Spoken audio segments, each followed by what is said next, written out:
You see, it's not about who says what on YouTube. It's about the facts of what's really happening. This is something that is happening that has nothing to do with any YouTuber or what they're saying or doing. It is a fact of what's happening in the location. That's right.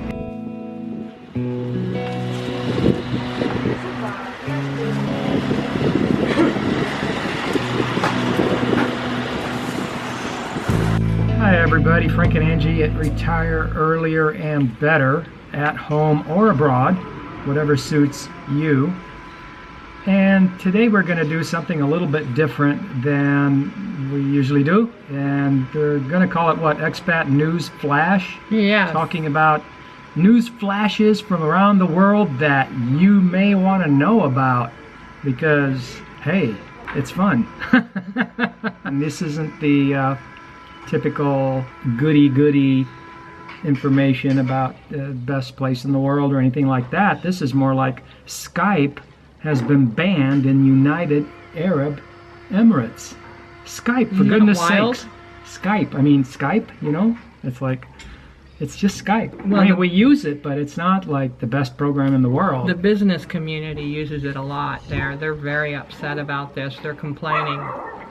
Well, there's other things to use other than Skype. It's not the most reliable thing in the world. Even Skype itself tells you not to use it as don't rely on it as an emergency phone because, hey, it might not work when you need it, you know. So, but you know, what would cause a government to ban Skype?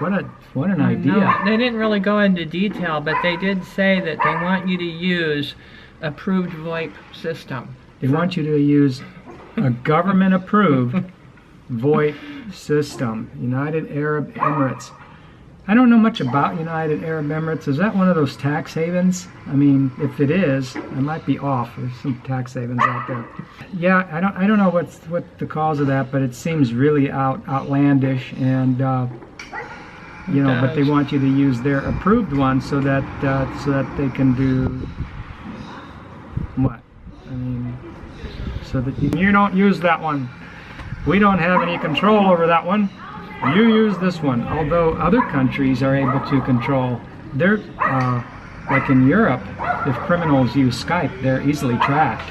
I mean, Skype cooperates with you know, with governments and stuff. So I don't know what would be so necessary to go beyond the cooperation that is already there from these companies. And have to say, well, no, you have to use ours right here, you know. So, okay, the next one is,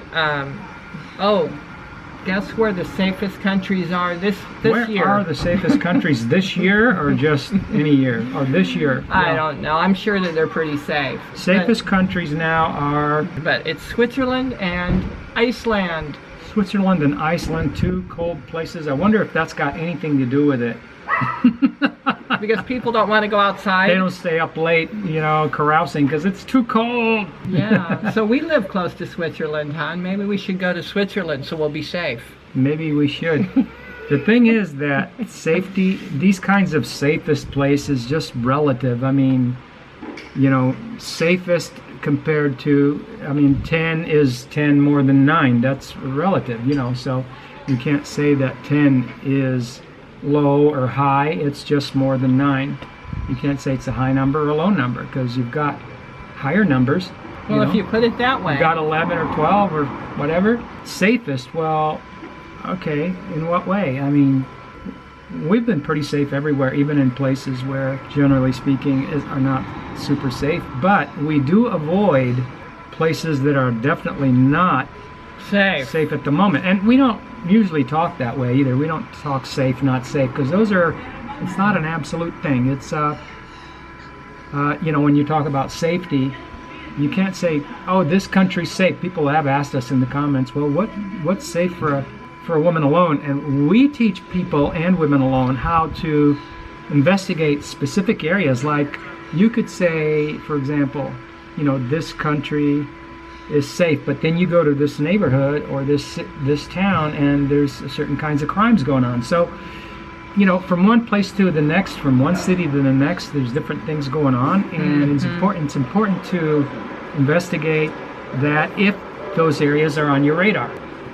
I want to go to Loja, Ecuador. I want to go to, Palermo, Italy, or I want to go to Playa del Carmen, Mexico, or something. Speaking of which, what was that other news flash about? Well, apparently we've been talking about this if you're a long-time follower, but if you're not, smash the like button and subscribe. And we've been talking about crime in Mexico and the general level of crime, and of course you've got all the typical naysayers, but actually there's even more of them in Mexico because there's more expats in Mexico, and so there's even more vested interest and more naysayers there. That's right. And we've said all along, it's just a matter of time for things to spill on over, and now it appears that the news accounts or news flashes are saying that the drug cartels are now taking over the favorite expat resort, the expensive one where all the people like to go and San Miguel de throw money around. Allende. San Miguel de Allende now is has got extortionists going on and all kind of crime levels. Of course, this is no surprise to us. Before this, it wasn't a bank failure, it was a bank fraud by employees in cahoots with criminals. So they defrauded American expats of all their money, and now they're having to contend with, well, guess what's going to happen to your property prices and property values? You see, it's not about who says what on YouTube. It's about the facts of what's really happening. This is something that is happening that has nothing to do with any YouTuber or what they're saying or doing. It is a fact of what's happening in the location. That's right. And what we're saying is that you need to investigate these things on your own, or at least get somebody to do the due diligence for you. Do the due diligence and investigate the town that you are particularly interested in going to. A lot of people do go to San Miguel de Allende. We've said for a long time that Mexico has got a growing violence issues. So businessmen are getting extorted, and they're scared. They're feared for their lives, and they are shutting down their businesses. So that's what's happening in San Miguel de Allende as we speak.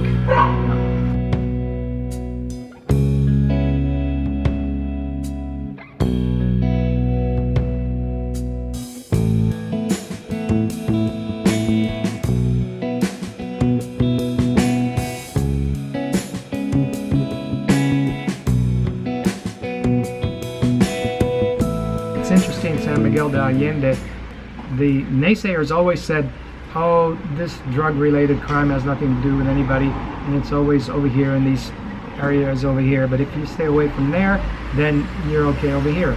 So San Miguel de Allende has always been a favorite. Well, the bubbles popped. And the bubbles popped, and it's popping. The crime bubble. Yeah, right, the crime bubble, yeah. Okay, was just some interesting news. There are 700,000 Social Security checks initiated to expats that are living abroad. 700,000. So that's not that many because the number of baby boomers that they're saying are retiring right now every year is around either 1 or 2 million. Yeah, and so this is a cumulative number, right? This is not like just this year, right? This is just what's happening, how many there are right now as of 2019. That's just how many there are in 2019. So right. Okay, so is that abroad or in a particular country? No, this is everywhere. Oh, everywhere. So that puts it in perspective that... but a lot of them go home. Well, a lot of them go back home. That's the point. That's why it's only 700,000 out of say over a period of 3 or 4 years, which is the revolving door of the retiree expat. That's right. Time frame. Is about 2 or 3 years. You can bank in the U.S. So the point being that you don't have to take your Social Security check abroad. You can easily just keep your U.S. banking. It's easy to do. Just keep your U.S. banking and just don't worry about it. Yeah. Of course, if you do it that way, you do want to have backups if that's your only source of supply of income. is to have multiple accounts and to spread the money around so that if anything happens, that way you have ATM cards that expire on different dates. And if one expires and there's some kind of a glitch in receiving the new one, you still have two, one or two more ATM cards. Highly recommended from Frank and Angie. Yeah. Okay. Is that the news flash of the week? There's more. Oh, wow. According to the U.S. state, crime levels in Costa Rica have seen an uptick in San Jose, Costa Rica. Well, Costa Rica, I mean, the crime rates have been high in Costa Rica for a number of years now. We've talked about expat vicious cycle, and Costa Rica is right there with the vicious cycle, happier than a billionaire and all this kind of thing. And what's interesting is that they're reporting the home invasions, which have been going on for a while, and by the time all this gets out and gets in the news or whatever, it's already been going on for quite some time. But they are happening right in the center of the city where all the expats like to be and like to live, and where they're renting houses. And I'm sure where the some of the highest cost housing. Well, I don't know if the home invasions are in the center. It just said that the rental homes in San Jose, many of where the expats live, are getting home invaded. But they did say not to walk at night in the city center of San Jose. Well, I know that I reported expats and observed expats leaving a couple of years ago, 2-3 years ago, because of crime rates being so high. Yeah.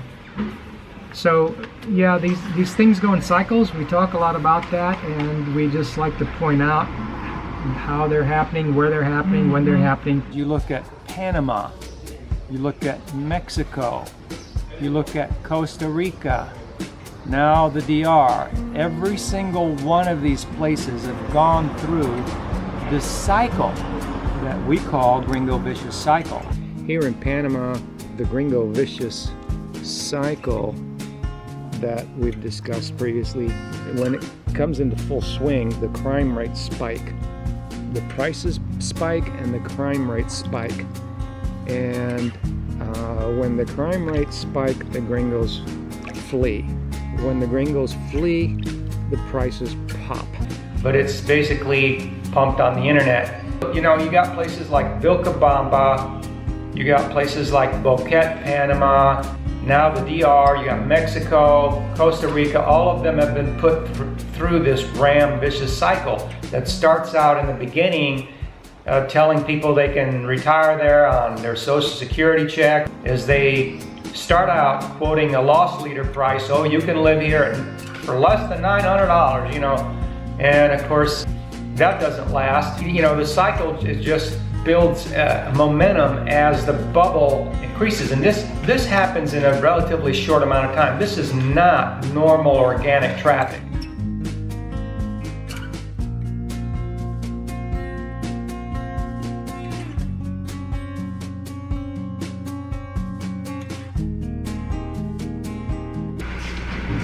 Okay, and so then the last one, this one hits close to home. It's about Venice, Italy.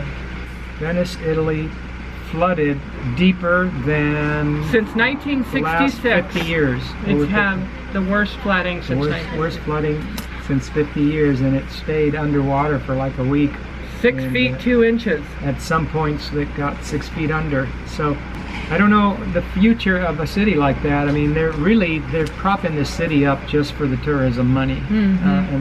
Because even the locals have been pushed out by Airbnbs. A lot of them have, and tourism and stuff. So just the other side of the story on tourism.